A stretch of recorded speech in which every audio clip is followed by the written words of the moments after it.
Welcome to Integrazo. In this video, I'll show you how to connect this plugin with your product.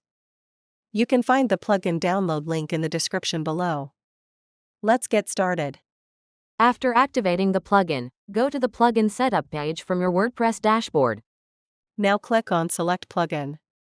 A pop-up will open. Choose your plugin from the list. Next, click on Select Product. A pop-up will open. Choose your product from the list. After selecting both, click on the Save and Next button. Next, in Step 2, add your account authentication details. First, enter your account name for identification. Next, select your account data center name.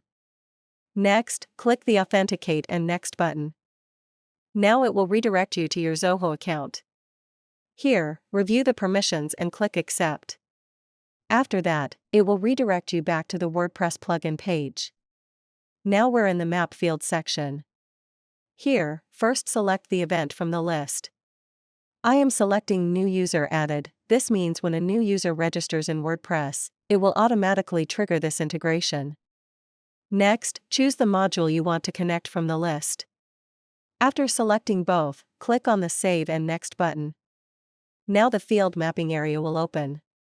On the left side, the WordPress user registration fields will appear, and on the right side, the product fields will appear. Here, simply map the fields. After completing the field mapping, click on the Save Mapping button. Now the integration is completed successfully. Next, go to the Setup page. Here, all your integrations will be listed. You can enable or disable any integration using the toggle button. Next, click on the Logs tab at the top. Here, all the entries are listed, including successful and failed records. If needed, you can also resync the entries from here. That's all for now. Thank you for watching. If you have any questions, feel free to comment below. Don't forget to check the plugin link in the description.